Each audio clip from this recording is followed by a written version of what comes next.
Welcome to Fantasy Sports Daily, powered by FantasyGuru.com. Monday through Friday at 12 p.m. Eastern Standard Time, 9 a.m. Pacific. Ray Flowers breaks it all down for you from a fantasy sports perspective.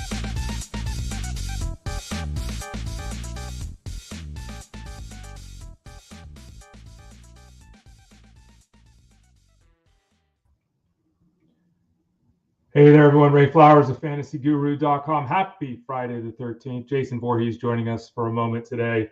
For those of you that don't know, that's the guy behind me there. Yeah, you know the hockey mask, the serial killer, Jason Voorhees from Friday the 13th. It is Friday the 13th. Don't walk under a ladder. Don't cross a black cat. I don't know what the rules are. Have a good time. That's my advice. I'm Ray Flowers of FantasyGuru.com. Welcome to the show, Fantasy Sports Daily, powered by FG, FantasyGuru.com. We're here Monday, Tuesday, Wednesday, Thursday, Friday at 12 o'clock Eastern Standard Time. We go about an hour. Monday's the only day where we're solo. On Mondays, I spend an hour talking baseball. The other days, we have guests. Today, we'll have a guest, and we're going to do something a little bit different and exciting. I've hinted at this for a while now, and, you know, I thought, what the hell? I finally had the eureka moment at the end of the show yesterday when we were talking to Tyler Beaker. I'll throw up on the screen what the plan is for today. And here's the plan. We're going to talk baseball the first half hours of the show, as always, and we've got trades, we've got injuries, we've got poor performances, we've got surging performance. We've got a lot to talk about. Guys getting promoted from the minor leagues. Lots to talk about here in the baseball run. And then about 25 or 30 minutes, halfway to the middle of the show here, right in the middle, we're going to visit with Russell Clay of FantasyGuru.com. He's our Dynasty guy over at FG. He's with us every Friday. And we're going to review my team. I've talked about it a little bit here, and some of you wanted to mention it in Discord, and thought it'd be a good exercise. So what we're going to have Russell do is what he does. He's going to analyze my Dynasty team. He'll do this for you. We talked about this here on the show. He does little videos and things. Instead of doing a little video here, he's going to spend, 25 minutes talking about my team. 12-team mixed league. Sorry, wrong sport. 12-team league, 45 rounds in my Dynasty draft. We've got an IDP set up, the whole thing. We're basically an NFL football team. So we'll go through that here with him and break down my team. We just drafted this, finished drafting it about 10 days ago or so. So we'll talk to Russell Clay about what is going on with my team. Before we get to that, I want to remind everybody, as I think you're all aware, that the football product is available over at FantasyGuru.com. So click the subscribe tab in the top right corner of the page. Just go up there, click it. You can sign up for the baseball product if you want to, by the way. Right now, we're doing the baseball product, all three pieces of it, wagering, DFS, and seasonal for one price. So you can sign up right now. We're having a lot of fun. We're having some success. Good to see the notes and everything in the Discord room this morning when I woke up. People making some good money with some of the bets we had yesterday. So good to see that. If you want to join what we're doing over at FG, click that subscribe tab for the baseball product. But the football product is live now too. And as you can see that on the screen, and as we've discussed here on the show many times, PPR rankings, non-PPR rankings, dynasty rankings, rookie rankings, best ball rankings, IDP rankings, articles breaking down positions, breaking down offensive lines, breaking down schemes, breaking down coaching systems, articles about rookies, articles about veterans, articles about scoring systems, and you get the point. Everything there on a daily basis. It continues to grow. The draft guide is a full season product, so if you get it right now, you get it to the end of the season. And all the people you see here on the show, Armando Marsal comes on Tuesdays. On Wednesdays, it's Justin Festerman.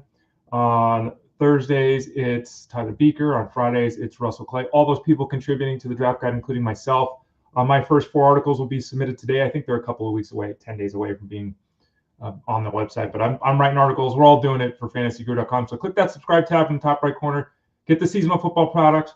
Get the DFS football product. Get the wagering football product. Get all of them. Send a note to support at FantasyGuru.com. Support at FantasyGuru.com. All right, here we go. Happy Friday the 13th, as you can see there on the show. Look at that. I did orange too. I even remembered. I'm so smart. Okay. Weirdness going on with the Brewers here the last 18 hours. Let's go through things. Brandon Woodruff, we were talking about yesterday. We were talking about Jacob Misiorowski being called up, and we'll talk about him in a second. We were talking about this yesterday. I wrote about him in the Rays Rambling piece over at FantasyGuru.com. And one of the sticking points with going all in with Misiorowski is, well, how long is Civale going to stick in the bullpen? And, Brandon Woodruff is coming and Henderson's lurking. Well, 2 of those 3 things. So here we go. Brandon Woodruff, who we talked about yesterday, was about an hour and a half after the show yesterday, placed on the 60-day injured list. So boom goes that time. I mean, he was out with the shoulder injury that was rehabbing from surgery. He got hit by a batted ball on his elbow. 60 days. So he's out for at least 2 months.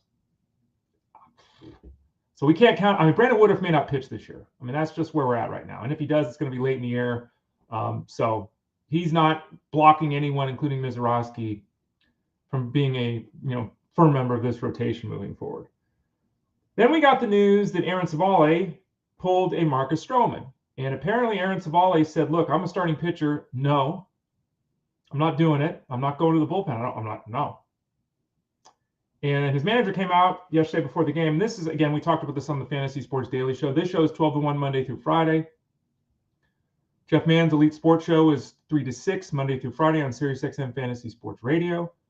Justin Fenceman and I are from 8 to 10 Eastern Monday through Friday on SiriusXM Fantasy Sports Radio. We talked about this situation, Justin and I, and it's like, look, I get it from both sides. We've gone through this, right? Players, Aaron Civale has been a starter his whole life. He wants to be a starter. Okay, I get it. Shouldn't become a story. He basically told the team to trade him. So his manager's having to address, the question, is he going to pitch? If you ask him to pitch, and the manager's saying, well, I expect him to. He's a professional. You've got Civale being interviewed saying, I'm a starting pitcher. I want to start. So really weird. This stuff should all be handled behind closed doors. It's like the Marcus Stroman stuff. It's like the Rafael Devers stuff. Like, I get both sides of this. I understand Aaron Civale. He thinks he's got his best opportunity to succeed and to help the team as a starting pitcher. True or not, if the team says you need to do something different and prove to them that what you want to do is the right thing to do. So what he should have done is said, I hate this. I'm pissed off. I'm going to go to the bullpen. I'm going to be the best bullpen pitcher we got, and I'm going to force you to put me back in the starting rotation. That's what he should have done. Didn't do that. So story comes out and everything like that. Less than 24 hours later, and I give the Brewers full credit for this because I have said this myself all over the time. I just made up a saying. I'm paying you millions of dollars. If you don't want to be here, get out. That's how I would. If I'm running a company, no matter whether you're making $5 million or $5,000 a month, you want to be here? Great. You don't want to be here? Get out of here. So the Brewers said, okay, you don't want to be here? Fine, we'll trade you. And I love who they traded him to. We're getting news just this morning. He's been traded to the White Sox. Take that, Aaron Civale. Good luck. You're with one of the 5 worst teams in baseball. Have fun. Oh, and by the way, the White Sox have about 5 pitchers that they think will be in their starting rotation for the next 10 years coming. So you probably won't even be in the rotation next year if you're with the team. Ha! So good for the Brewers. Get him out of there if he doesn't want to be there. Aaron Civale returns to being a valuable streaming option in theory. He's on the White Sox. That poses all kinds of problems. That dings his value anyway. So Aaron Civale going to the White Sox. Sounds like Andrew Vaughn is going back to the Brewers. Good addition by the Brewers. Obviously, Vaughn, no place to play. They've got Rhys Hoskins there, but they're taking a chance on Andrew Vaughn and maybe being able to fix a guy that, was a top 5 prospect in baseball, according to his draft cost. He's, I think, the 3rd pick in the draft when he came out of Cal. Hasn't lived up to expectations, but the White Sox obviously had soured on him, so it looks like he's going to the Brewers. Now we come back to Jacob Misiorowski, this was fascinating effort last night. Now, Misiorowski, if you missed it last night, was literally pumping gas. He threw the hardest pitch in Brewers history in the first inning. He threw more 100-mile-an-hour pitches the first 2 innings of this season than I think any Brewer pitcher has ever thrown in 2 innings. I think he threw 14 pitches at 100 miles an hour yesterday. Lance Brodowski mentioned the fact that he was averaging 88 miles an hour with 8 inches of vertical break on his breaking ball. No other breaking ball in baseball has 87 miles an hour and a drop of more than 7 vertical inches. So he was throwing a breaking ball that we've never seen, at least this year, which probably means we've never seen it. So everything's going great. He gets 5 shutout innings against the Cardinals, 5 shutout innings. And throws a pitch and tweaks his ankle and has to be removed from the game. Now, this is a really interesting story. You can see the video. Follow me on Twitter, X, Instagram, Threads, Blue Sky, all those places out there. Ray Flowers, I retweeted the video. He throws the ball in basically the circle of grass around the mound. He kind of steps right on the edge of the grass in the dirt, and he rolls his ankle. So he rolls his ankle, and basically we've all seen this injury a million times in sports. We've all done it ourselves, where you roll, you roll and your ankle gets smushed. So he comes out of the game with clearly an ankle issue. They say it's calf and quad. He tweaked his calf and his quad, or he had cramps in his calf and his quad. I don't know what's going on. I don't think the Brewers make this trade unless Civale went nuclear in the clubhouse, right? I don't think they make this trade if they think Misiorowski is going to be out. Maybe I'm wrong. Maybe we dodged a bullet with Misiorowski, right? And he's okay, and he'll make his next start, and everything will be fine. But something definitely to keep an eye on because he had to be removed from the game. I'm not going to be surprised if there's an injured list stint here for him because we know how this goes. Especially with the young pitcher, you don't want the mechanics getting out of whack, especially for a guy that has struggles throwing strikes. He walked 4 guys in 5 innings last night. Again, we talked about this yesterday on the show and in the article at FG. Misiorowski, phenomenal stuff, but he's going to have to throw more strikes and stop walking guys or he's just not going to have success at the big league level. Speaking of some veterans, let's go to the Hill, or stay on the Hill, and talk about some of those veterans. Cole Ragans is now getting a second opinion on his shoulder. Ugh. We talked about Ragans yesterday. Second opinions are not always bad. Sometimes it's unclear. Sometimes, you just need to get, I think of it myself, like, I've had doctors and we've all gone to doctors for something, right? Sometimes you need a second opinion. That's fair. And it's not always because you don't like what the first doctor says. Sometimes you just want to know what your options are. Maybe the first doctor said, well, we can shut you down or we can do surgery. Maybe the doctor said, I don't really see anything wrong. Maybe you should have someone else check. Maybe the doctor says, well, you're jacked up. We got something serious to do here. Maybe you should talk to my friend who has seen a lot of jacked up shoulders. I don't know what's going on. I'm hypothetically tossing out ideas here, right? But the bottom line is he's going to get a second opinion. So we still don't know with Ragans what this means. It likely means, despite my positivity right there, it likely means that he's going to miss some extended time. Usually when you go for a second opinion, it's because there's an issue with the first opinion. And not that the doctor doesn't know what they're talking about, just that there's something going on that's not good. And so we want to hear if maybe the first doctor says don't throw for a month. Maybe they want to talk to a second doctor to see if he's going to say 3 weeks or 6 weeks, that kind of thing, right? Could be something simple. Doesn't have to be nefarious. But it's most likely, and I said this on the show yesterday, Ragans is not pitching in June for the Royals, for certain. The question now becomes before the All-Star break or after the All-Star break.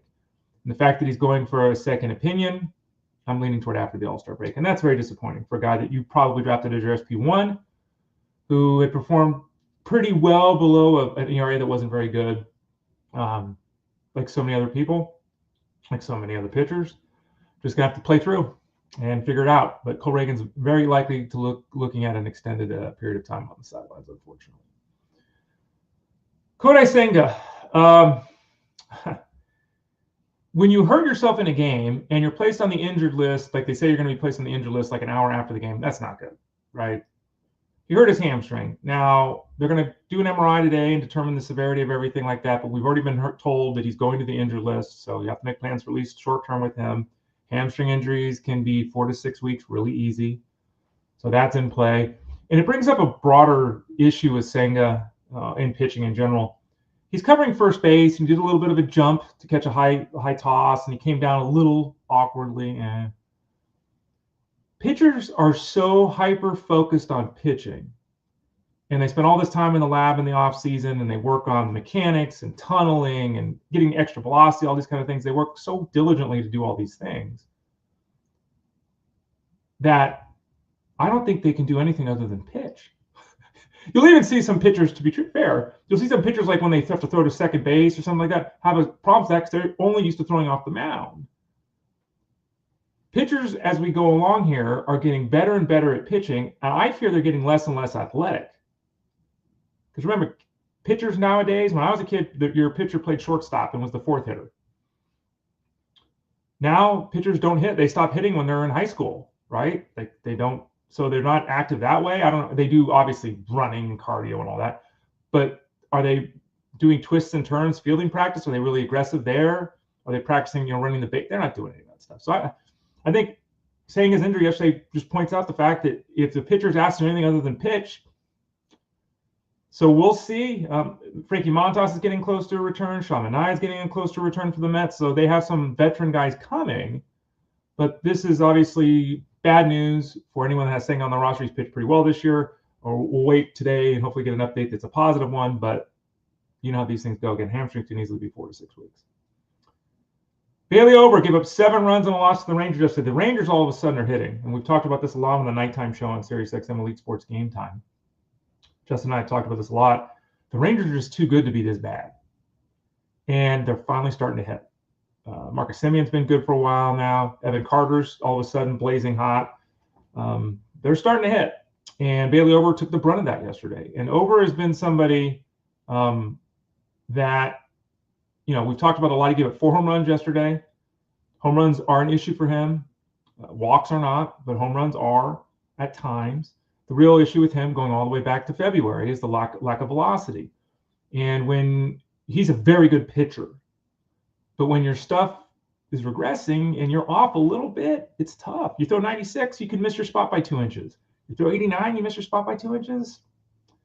So I'm not panicking with Bailey Ober. There's been a couple of really bad outings, a lot of very solid outings, but he is somebody that we have continued to talk about here on the show and write about at fantasyguru.com, that his stuff is backing up. It's not where it was 2 years ago.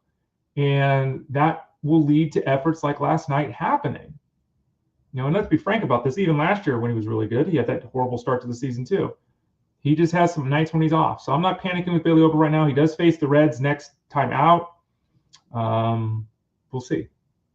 Keep an eye on Bailey Ober because that lack of velocity does cause a little bit of concern. What do we got going here? I have a dental appointment. I have a dental appointment this weekend. My dentist is actually open on the weekends. How cool is that?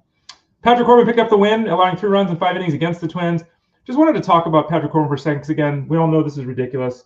I talked about it earlier this week on Monday. In my Tout Wars League, he's not even he's on the waiver wire. I mean, we all know this is going to end horribly at some point. He's 12 starts into this, and the numbers are very solid. A 3.70 ERA and a 1.22 WHIP. The problem is he's still allowing a home run. 1.4 home runs per 9 is above the league average. His 18% strikeout rate is very poor. He does not miss bats, so he's very open to lots of balls being put in play. And when that 260 batting average of balls in play goes up, because his career mark is 316. So we all know it's coming, but the fact is he's been effective, and he's been effective despite the numbers and the data saying he really shouldn't be. His ground ball to fly ball ratio is worse. That is not good. His strikeout rate, I'm not going to say it's worse, but it's where it's been the last 5 years when he's been the worst starting pitcher in baseball. Same thing with the walk rate. A 10% K minus walk rate is terrible. The league average is like 13.5. It's just not good. The 260 batting average of balls in play. The last time he had, let me look at the last 10 years, he's had under 300 batting average of balls in play one time. And it's 260 right now. His 80.9% left on base percentage would be a best mark of his career, and that's a Paul Skeens level number. So still be cautious. Again, I don't know if it's all going to come with one beat down where it's 10 runs for Patrick Corbin, or it's just going to be 4 starts in a row where he goes 4 1/3 innings, gives up 5 runs.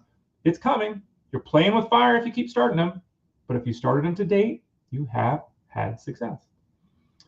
All right, some guys on the offensive side of thing here before we talk some dynasty review. We're going to review my dynasty football team with Russell Clay. Victor Robles, who's on the injury list for that shoulder injury that he hurt when he made that diving attempt on the ball in the right field line in San Francisco. We're hearing probably September. And so this is not a worst case scenario of Victor Robles, but it's pretty bad. There was a hope he'd obviously be back before then. When he was hurt, they were hoping right around the All-Star break he could return. Now we're here in September. The GM said it was September yesterday. So if you have Robles and you have the ability just to stash him, fine. But even so, he's going to miss 3/4 of the season here. What are you going to get in September from him, right? If you're in a league where you've been holding on, you only have a couple of IL spots, and he's been taking one of them up, adios. If you've been a glutton for punishment and you've kept him on your bench in a league that doesn't have IL spots, adios. Just not, it's September. Just really bad news with Victor Robles. So there you go. Positive news with Jazz Chisholm. He's expected to be available today against the Red Sox. We'll see. They said last night, maybe off the bench. And so, we'll see. Hopefully he's in the starting lineup tonight. He's dealing with a groin injury now. We've had a running debate or a running discussion in Discord over at fantasyguru.com, which you do get access to, obviously, when you sign up for the products with us at FG. Remember, click that subscribe tab in the top right corner. Send a note to support at fantasyguru.com. Jack Chisholm, he's made a paper. Mr. Glass has been the nickname he's been given by the folks over in Discord. He's in the Mike Trout, Byron Buxton zone. a guy that can be a difference maker in fantasy who just can't stay on the field. It's a groin injury right now. Hopefully he'll be available today. Hopefully he'll play today. Hopefully he won't have a setback today. But at least we're getting toward the end of the week, and if they want to make some kind of a move, hopefully they'll make the move this weekend, so we'll have plenty of time on the waiver wire to make a move. That's something, by the way, for those of you that are looking to sign up for the product at fantasyguru.com. Remember, all three of the baseball products, one price. We do have a fab article every week done by Brett W., so you want to check that out. Very, very good article each week to help you out as you're navigating the waiver wire. Isaac Paredes helped us hit a bet yesterday. He was part of the parlay with Harry Pena. So thank you for what you did yesterday, Isaac. Helped us. I think the bet was like plus 120 money odds there. Did hurt his hamstring, and it's sounding like we're probably looking at an injured list situation here with him. We don't know yet. We're going to find out today on Friday. But the Astros, have basically stuck him in the 2-hole. He and Jeremy Pena have been their two best hitters, and they're hitting back-to-back in the order in order they have been, 1 and 2. Altuve's been hitting third. They're starting to get Yainer Diaz, who's starting to swing the bat much better of late. Christian Walker's finally starting to swing the bat of late. We don't know when Yordan Alvarez is going to return from the hand issue. He's still out there. This is another one of those teams. It's like they've got a lot of weapons, and they're just kind of treading water right now. Losing Paredes right now would be a significant blow to their squad. He has basically been exactly as we had hoped he would be, driving the baseball, having that success against right-handed pitching. We'll continue to monitor the news today to see if that hamstring injury sends him to the injured list, but I'm kind of worried it will. Speaking of Yainer Diaz, he went 3 for 4 last night. He's got a 250 batting average and a 282 on-base percentage. This is terrible. And a lot of people were super into Yainer Diaz when the season began, and I understand that. I mean, he hit 300 last year. I wasn't one of those guys. I thought him as a catcher 1, so I'm not saying I didn't think he'd be good. I thought he'd be good. I think he'll be better than he's been to date. But understand, he's 9 for his last 19. He's been getting 2 hits and all. He's got 2 hits, and I wrote about it yesterday. It was like 2 hits in, 4 or 6 games or something like that. Again, he's 9 for his last 19, and over the last 2 weeks, a couple of home runs hitting 300. So, I mean, there's some crazy setups out there where people have, one-catcher leagues, and they got all these guys on the waiver wire. Someone was telling me last week they picked up Adley Rutschman off the waiver wire. If Yainer Diaz is on the waiver wire right now, Adam, his numbers should continue to improve this season, and he is in an incredible hot stretch right now where he's basically beating out hits all over the place.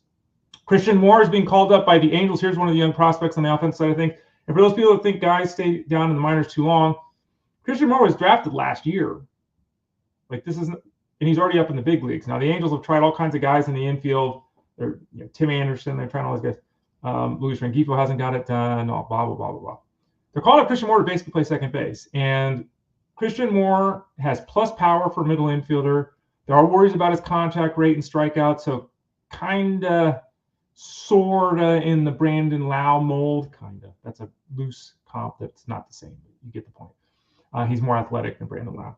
But he's going to get an opportunity to play here. And so Christian Moore becomes somebody that absolutely could be added this weekend. I'm throwing my pen around.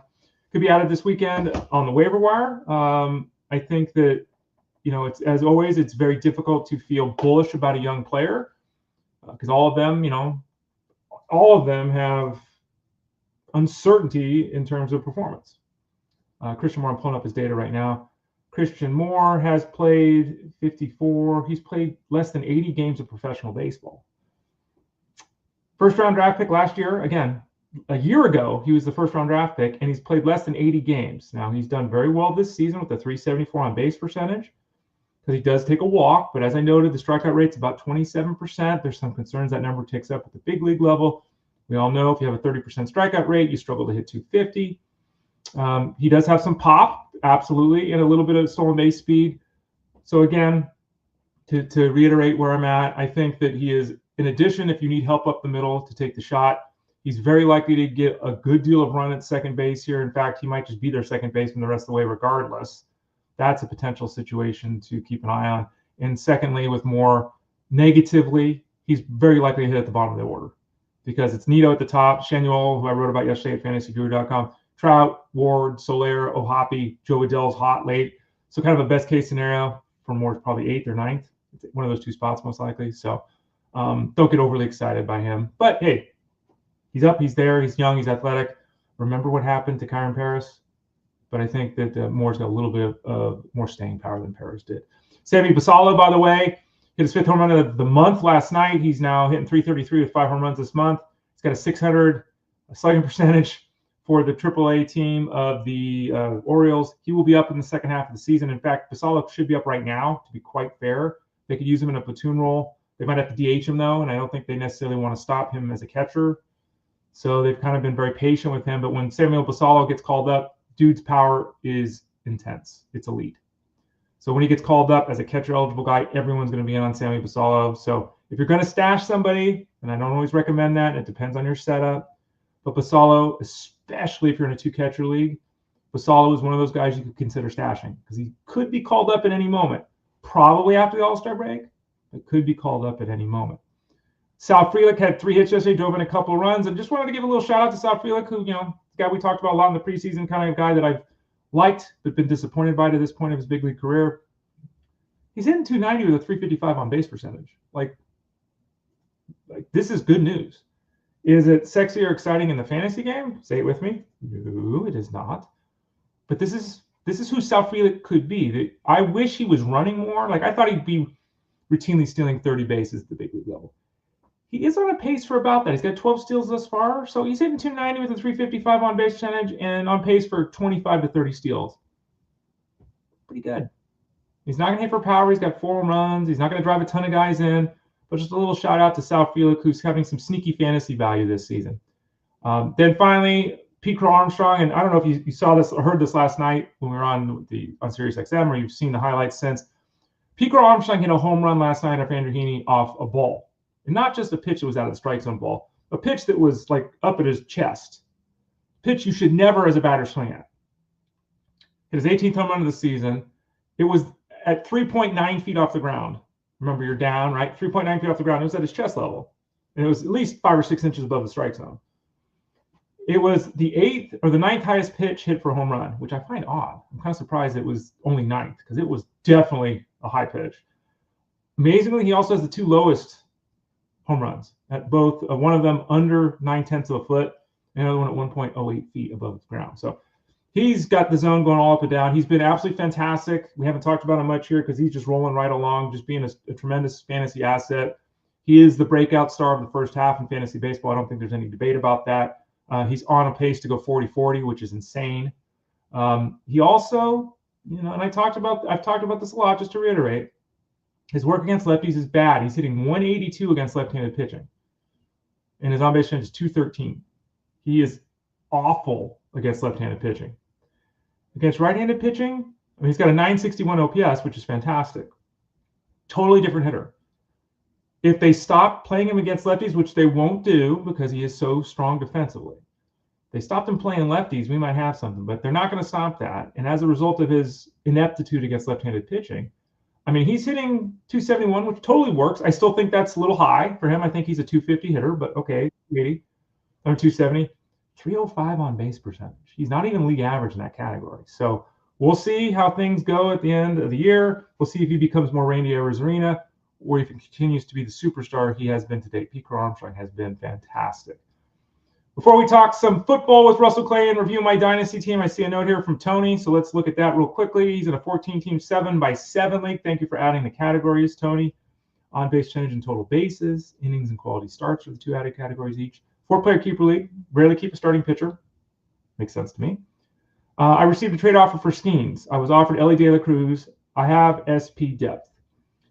Elly De La Cruz is a solid option in the total base league. He obviously is a passable option in on-base percentage. He might be better in on-base percentage league than batting average league, though. So that's, Elly De La Cruz is a superstar.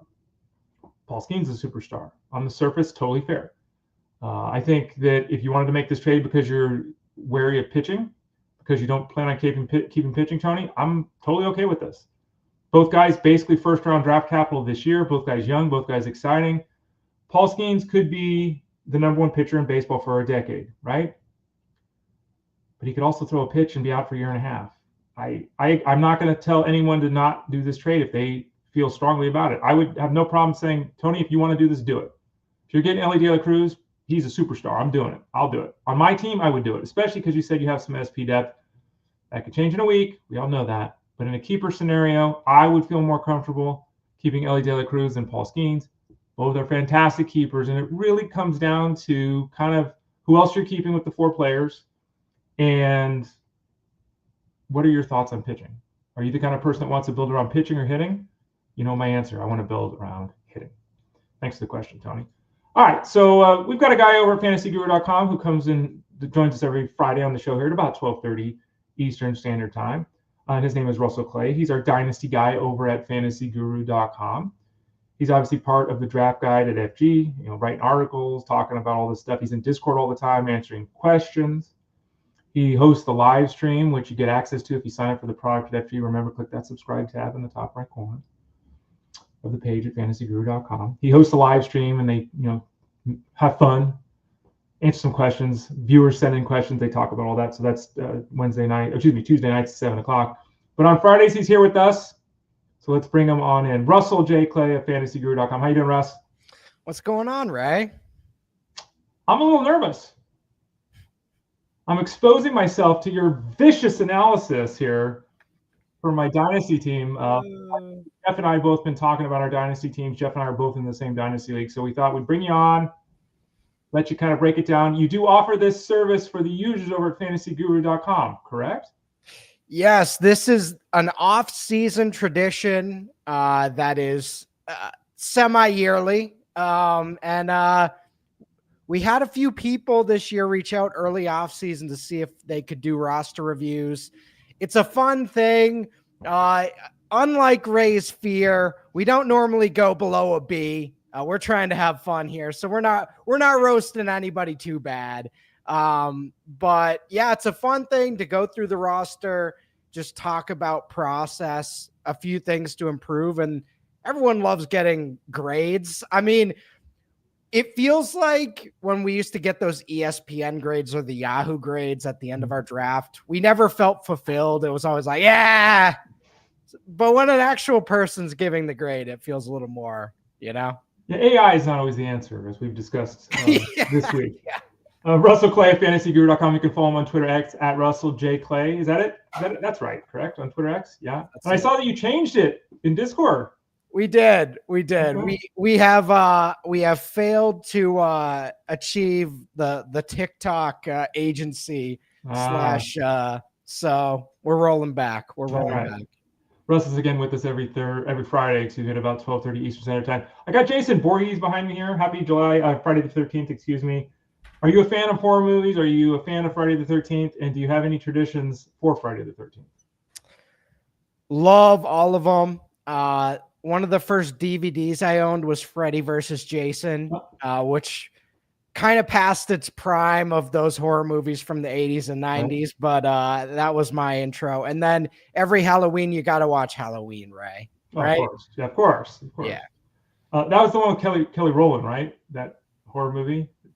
Which one? Freddy and Jason, I think it was. I think you're right. Yeah. That was right around that era. Yeah. Have I told my Kelly Rowland story? Do you know that one? No. I'll tell it quickly here. I probably have told it here. Other people on Sirius I know have known it. One of my best friends years ago was friends with a guy that was an agent, amongst other things.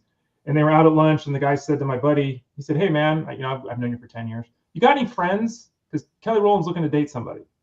And she doesn't want to date a famous person. She just wants to." And my buddy goes, "Actually, I do got a guy." And so he proceeded to describe me to this guy. And so they called up Kelly Rowland. My brother's sitting there having lunch and said, "Hey, my friend here, I'm at lunch. He's got a friend that, would love to go on a date with you. What do you think?" And she's like, "Yeah, what does he do?" And my friend then, who has sold me to high heaven, just so he can now bust my balls and ruin me in the story, because it becomes a better story that way, sells me to the agent, sells me to her, and then says, "Oh, well, he does fantasy sports." He blowing our cover. You got to say sports. He lives at home with his parents. No. He works in the basement, and he wears a slipper and a robe to work every day. And I'm looking at him as he's telling me the story. I'm like, and he's dying laughing. This is the funniest thing that's ever happened to him his entire life. So I was about this close away from going on a date with Kelly Rowland. I probably would have married her, because let's face it, I'm pretty wonderful. And instead, my fantasy sports career brought me down, Russell.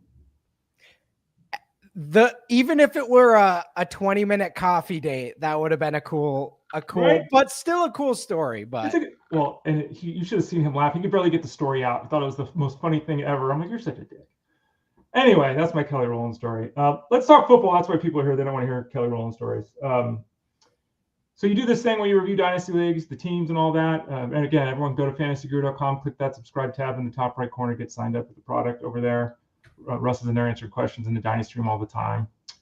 Here's my team. And what I thought we would do is I'm going to throw it up on the screen. So for those of you that are wondering what we're talking about, because you normally consume the product as a podcast, it's Twitter X at Fantasy Guru site, Facebook.com/FantasyGuruHQ, or YouTube.com/@ElitePlusNetwork. In any of those three places, you can watch the show either live or on demand. And as we just saw, if you're watching live, you can ask questions, leave comments we address. So I'm throwing up on the screen here. We'll throw up the first 4 rounds and kind of just get a general sense of where the draft went. And then we'll look at my team directly. This is a 12-team league, 45 roster spots. We start 8 offensive players and 11 defensive players. We have a taxi squad where you can hold up to, I think it's 5 rookie players. So that's kind of the parameters. So once we get going here, we'll end up putting guys on the rookie practice squad. We'll go to the waiver wire. We'll end up having at least 50 guys on our rosters, basically. So it's a full NFL football team. That's how we try to do it. So as you see here on the list here, Mr. Bukowski made a trade in this startup dynasty league and ended up with the first 2 picks in the draft. And look at that power move there, Russell. He ended up with Jamar Chase and Malik Neighbors. Boom. That's a pretty amazing start in a dynasty draft. I gotta say, looking this over, pretty sharp first couple rounds. Love that you went Jefferson Harrison. That's a fantastic duo. And Harrison is young, but he's also going into year 2 as a top 5 pick. So 1,000 yards is like the bare minimum I'd expect from Harrison this year. I see JSN there, Ladd McConkey. So shout out to the Ladd McConkey pick. He looks like Julian Edelman, but I think he plays like something vastly different. So are you a little concerned that they may not pass as much? You know, they added Hampton and we know they added offensive line. Are you worried that, because, he certainly established himself, Ladd McConkey, last year, but down the stretch, he was catching 5 or 6 passes for 90 yards every week. Is that really where we're at with him this year? I am concerned just because Jim Harbaugh has shown, especially at Michigan where he was able to more, he will not throw if he can. So that is a concern. But overall, over the course of the next couple years, we saw in that playoff game what Ladd can do. If they're going to be in comeback scenarios at any point, they're going to use him very heavily. And I agree with Angelo. I don't know that he's way too low, but Bijan was a nice pick at 111. Yeah, and obviously this was randomized. I couldn't choose my draft slot. If I was picking at 11 and I got Bijan, yeah, I love that. So Jeff Mans has talked a lot about Jeff's team is the 8th team. I have the 4th pick. I should have said that for those people not watching. I have the 4th pick in this league. Jeff Mans had the 8th pick in this league. Jeff ended up with Ashton Genty with his first-round pick. You love that? He was very surprised that Genty fell to 8. So, again, he's not played an NFL snap yet, but top 10 pick, great prospect profile, goes to a team that knows how to use him. They have a good coaching staff there now, it seems. I mean, hey, Pete Carroll could always pull an Urban Meyer and just, go off the rails. But hopefully Pete's in charge there. And if he is, then Janty's going to get 250, 300 touches in year 1. That's just the common thing for top 10 picks. So I like that pick. And it's young, but it's not a win later move. It's actually a win now move because it's a running back. As you noted, I grabbed Marvin Harrison at pick 21 overall. The pick right after me was Xavier Worthy at pick 22. I didn't like that. What are your thoughts? You're the dynasty guy. So truly what I see there is just Marv is superior to that entire tier. And that's what we're looking at. Him and London are pretty close, but and Nico would probably outscore him this year and probably next. But between Worthy, Harrison, Brown, London, I'm I'm taking Harrison. The Worthy thing is weird because we know there was Tyreek Hill there, right, in Kansas City before. I do think Worthy's good, but much prefer Harrison in that range. Let's go to rounds 3 to 4. We'll throw up on the screen here. And as you can see, there are a lot of wide receivers. We start seeing some IDP stuff. We saw Aiden Hutchinson go with pick 2 of the 3rd round. A little early because, as you can tell by looking at this, there weren't a lot of other defensive players taken for a while. In IDP leagues, guys tend to really wait on IDP. It's just how it is. There's more guys available, obviously, on the defensive side of things that can get involved. But we had our first guy, again, Aiden Hutchinson, go at 3-2. I grabbed Marion Hampton, and this was a tough call for me, and he actually went to pick right after me, Breece Hall. What do you think there? These guys, in my opinion, I'll go Hampton. I love the system and everything there with the Los Angeles Chargers. Do you have a preference there? Did I make a bad call there going Hampton over Hall? I love it, and you may hate it the first month of the season, right. But much like when Nick Chubb went to the Browns, there was that first month. I don't even remember who the running back was they were trying to start over him, but he had that game against the Raiders where he had 3 carries and like 130 yards, and then it was over and he was starting. That's going to happen eventually at some point this year with Hampton, where it's too undeniable.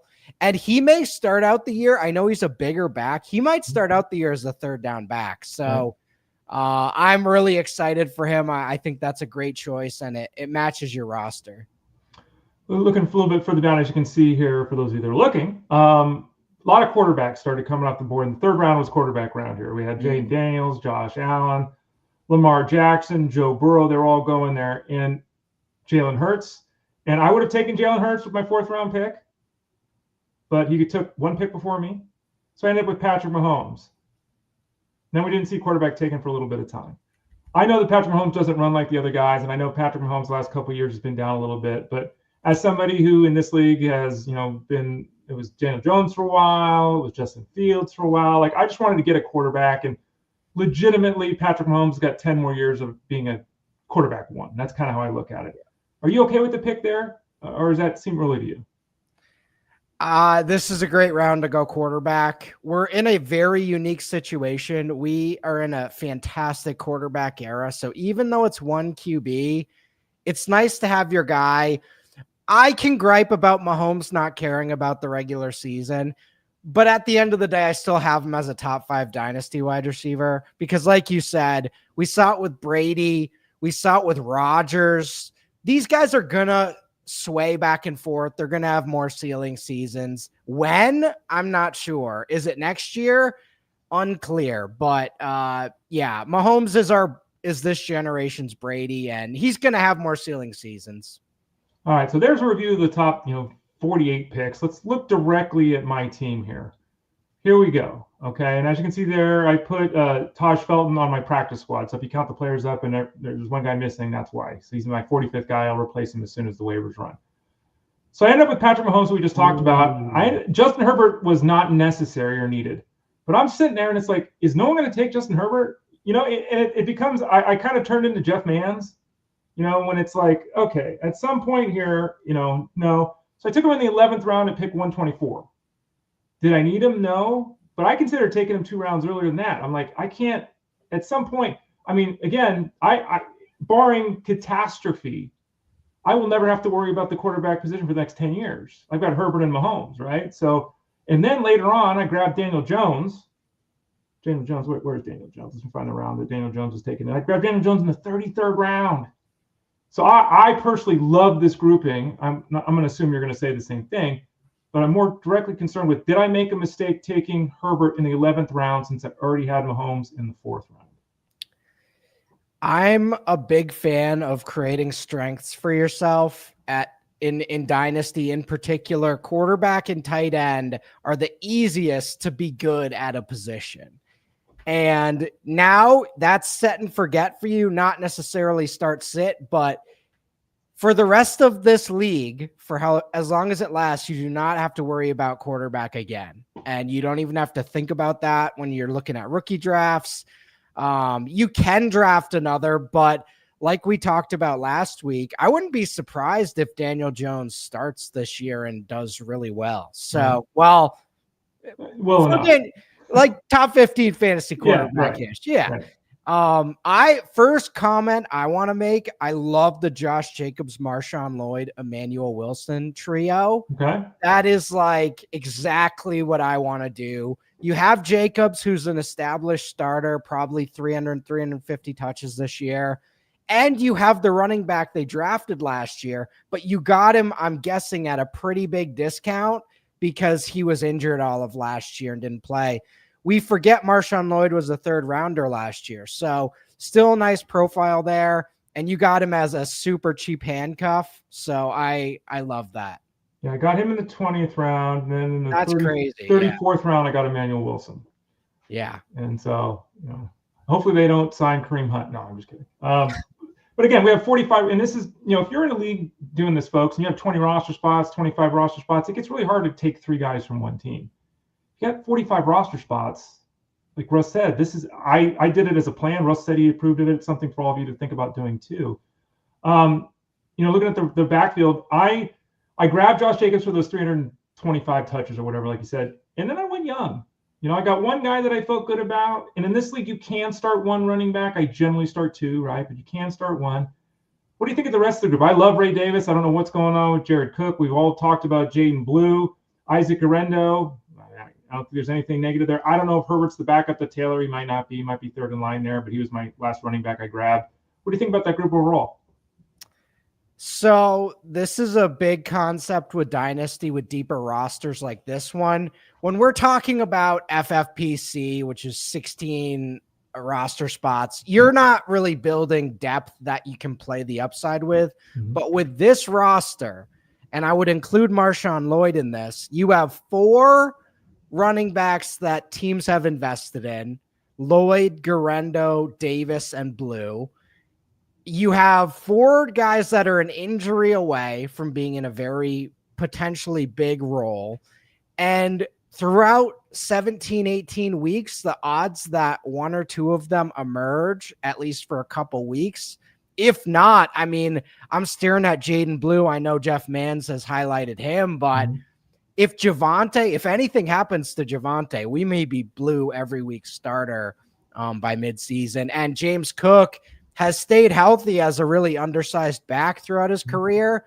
1 injury, and Ray Davis is getting 20 touches a week. So that's the type of stuff I do with rookie drafts. 4th and 5th round running backs, you can get some really nice handcuffs. And even though you don't have the starters, you already have your own starters. And I I would think about it. You have 4. What's the odds that 1 or 2 hit?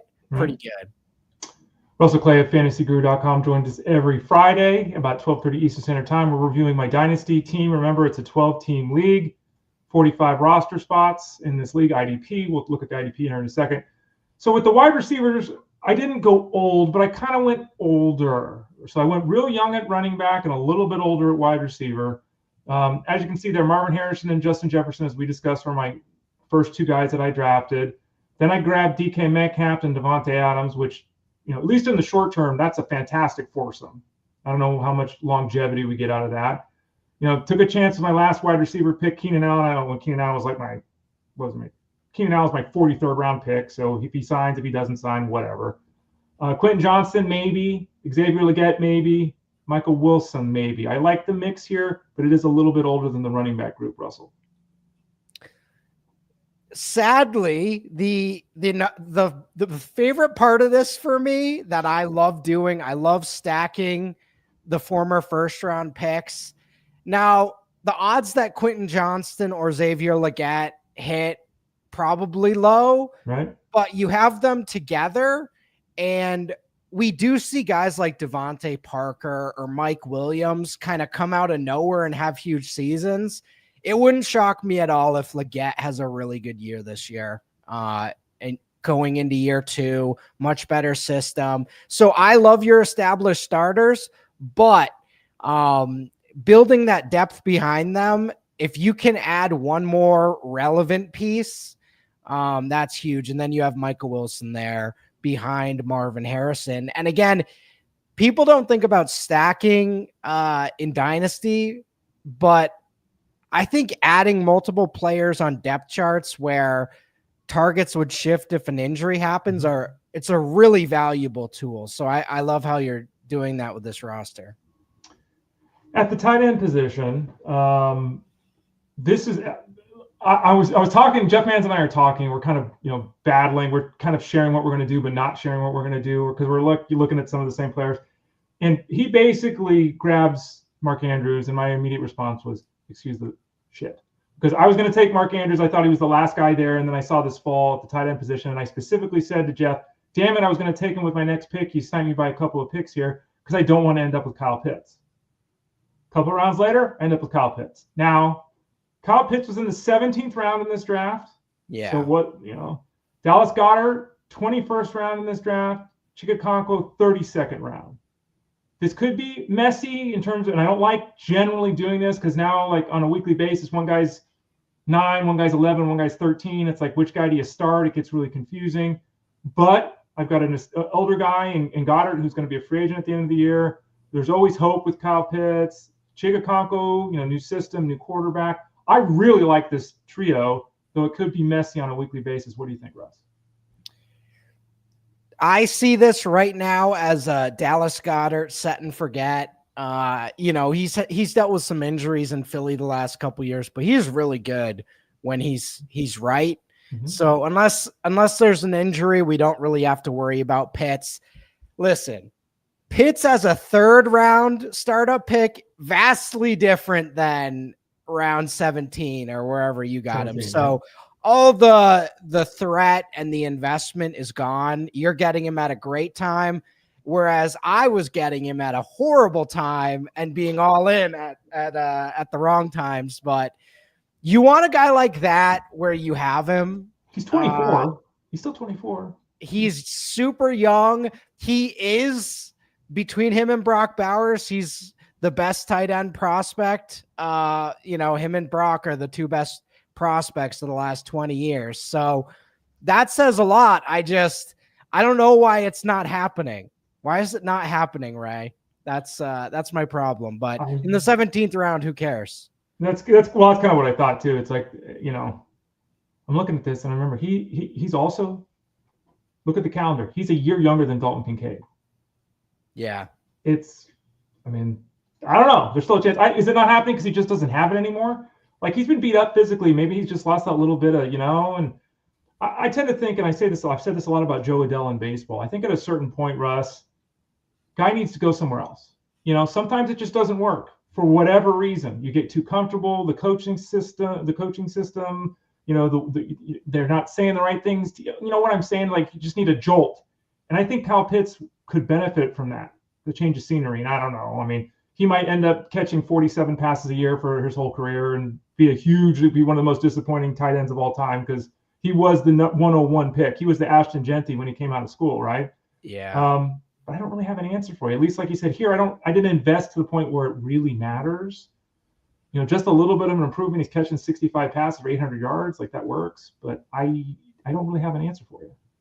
I will say, if we switched his years around and he had the 2021 season last year, we'd probably look at him a lot different. Yeah. But you mentioned the injuries. I think in 2022, he was playing, but his knee was messed up really bad, and you could see it. And he has not looked physically the same since that season. So, like you said, I'm sure you see that in baseball as well, where a guy gets injured and then he's not quite, something's different. Yeah. But when I look at this box score, he has had 600 plus yards the last 2 years. Why does it feel like he's had 100? Yeah. Well, I think because every year your expectation goes down, but it was from an A to an A- to a B+ to a B. Like, it's never gotten to the point where, I could actually play this guy has ever been a win, right? I don't know. It's tough. The expectation game, like when you came out of college, your expectations were pretty high, right, in the fantasy space. And I think you're not Kyle Pitts, you pretty much fulfilled them, but it's tough living up to those expectations, right? It's true. It's true. All right. So before we look at the defensive side of things, we'll just go through that quickly so people can see it. I know you focus mostly in 95% of dynasty leagues are not IDP, I think, 90%. Give me a grade here. Am I getting a rutabaga? Am I getting a pomegranate, a eggplant, a smiley face? You said everyone gets a B, so I better at least get a B. And be honest. Don't just say you're coming back next week, even if you say it's a C+. So don't worry. What do you think? Honest opinion, I think this is a B+, A- roster with win now upside this year, but you have the young pieces as your core. And a guy like Mahomes is 30, but he's really going to be around for the entirety of this league. So I see tight end could be a problem if Goddard gets hurt again. Beyond that, I think you're locked in here. Play the waiver wire. We'll see what Keenan does. But if you can get QJ or Leggett going, this team's going to be really hard to beat. And then you only have to start one running back. Mm-hmm. So this setup is much easier to take a guy like Hampton in because you're not worried about you need that running back too. So just based on this, I'm not an IDP guy, but just based on this, I would say you're going to be competing year one and locked in long term.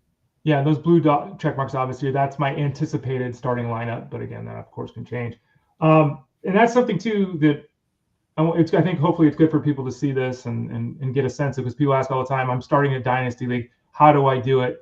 Again, you think you like the team, but just to hit on it again, you like the mixture here of young and old, because what we see a lot of people do, and there's people in this draft that did this, like they have like 26 rookies. Like it's all rookies. And it's like, if I'm in a league and I'm doing a rebuild, fine. If it's a year one of a dynasty league, this is how I would build the team every time. And Jeff Mann's built his team very similarly too. You think this is a better way for most people to just, not specifically these players, but this style of build when you're starting a dynasty league, Russ? So there are ways to go about it where you can super stack your roster very, very, very young. And then trade for a bunch of future picks, lock into the next year's draft, and then year two on, you're going to be locked in as a contender every season. But I have seen that go south quite often. Same thing with going vet heavy. I do like the balance. I think a guy like Josh Jacobs is perfect for this roster. And if you hit 1 or 2 years, it's kind of like adding a Derrick Henry. We know he's 31, 32. We know you're not going to trade him, but if you can grab that RB1 season or 2 RB1 seasons and win a championship, I mean, ultimately what we're doing here, right? Absolutely. So here's a look at the defensive side of things, just so everyone knows how I rounded up the squad here. Yeah, Russ is getting excited about this now. IDP, let's go. My nemesis, Aziz Al-Shire. He took out my boy T-Law last year. Yeah, it's really interesting because we redrafted and we went from 16 teams down to 12, so it's the same owners, except for one, I think. And a lot of my guys, I tried to get again because my team was really good, and it's like, oh, we're breaking up this league, damn it. I had Aziz last year, so I got him back.